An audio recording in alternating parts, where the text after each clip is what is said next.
လေးတို့အားလုံးမင်္ဂလာပါတီရှယ်နဲ့အတူတူ KG ပြည့်ခရလေးတင်ကြကြမယ်နော်တင်ငန်းစားမတင်ခင်တီရှယ်ရဲ့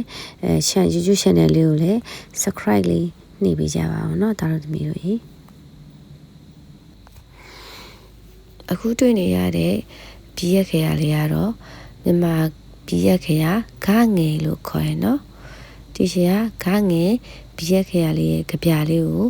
ဒါတို့သမီးတို့ရေးပြမယ်ခါငယ်ကနန်းတင်မယ်တစ်နှစ်သုံးလေးရေတွက်မယ်ဂယူစိုက်ပါခွဲကဲနောက်တစ်ခါခါငယ်ကနန်းတင်မယ်တစ်နှစ်သုံးလေးရေတွက်မယ်ဂယူစိုက်ပါခွဲကဲဟုတ်ပြီနော်အဲ့တော့ခါငယ်နဲ့ပတ်သက်ပြီးတော့ရေးလို့ရတဲ့စကားလုံးလေးတွေကိုဒီရှယ်ပြပြမယ်နော် Wow ပထမဆုံးကတော့ကနန်းကနန်းနောက်တစ်ခုကတော့အဲ့ဒါပါလေးလေခေါ်ပြဟုတ်တယ်နော်အဲ့တော့ခေါ်ပြကဲနောက်တစ်ခုခေါ်ပြီးတော့ခါငယ်နဲ့ဆက်လုံးပေါင်းတဲ့ဟာလေးပေါ့နော်ကဲနောက်တစ်ခုကတော့ဘာဖြစ်မလဲအဲ့ဒါပါလဲဆိုတော့ခိတ်လို့ခေါ်နော်အဲ့ဒါခါငယ်ခိတ်ကဲနောက်တစ်ခုကတော့ခုံဒါတော့ခုံလေးတွေကိုဟင်းချက်ထားပါဘောနော်ကဲနောက်တစ်ခုခါနဲ့ပတ်သက်တဲ့နောက်တစ်ခုကတော့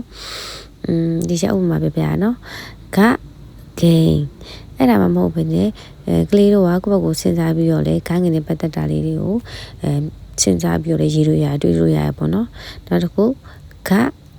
ဂဝင်ကဲဟုတ်ပြီနော်အဲ့တော့ဒီရှယ်ကားနဲ့ပတ်သက်တာလေးတွေကိုပြလိုက်ပြီဆိုတော့ခန်းငယ်ရေးလေးကိုဒီရှယ်ပြမယ်တောက်တို့သမီးတို့တရားလိုက်ကြည့်ထားနော်0တစ်ချက်ခန်းငယ်တစ်ချက်ပဲဆိုရနော်တစ်ချက်ခန်းငယ်ဒ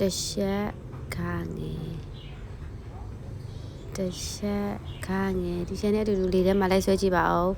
တစ်ချက်ခါငယ်နောက်တစ်ချက်ခါငယ်ဟုတ်ပြီနော်ဒါတို့သမီးတို့ကဲအဲ့တော့ဒီချက်နဲ့အတူတူခါငယ်ကြပြလေးကိုတူတူလိုက်ဆွဲကြည့်ကြရအောင်ခါငယ်ကနန်းတင်မယ်တစ်နှစ်သုံးလေးကြီးတွက်မယ်ဂယူစိုက်ပါကွယ်နောက်တစ်ခါခါငယ်ကနန်းတင်မယ်တစ်နှစ်သုံးလေးကြီးတွက်မယ်ဂယူစိုက်ပါကွယ်တီရှယ်ရဲ့ဇူခါရန်ဆိုတဲ့ YouTube channel လေးကိုလည်း subscribe လုပ်ပေးဖို့မမေ့နဲ့နော်တတား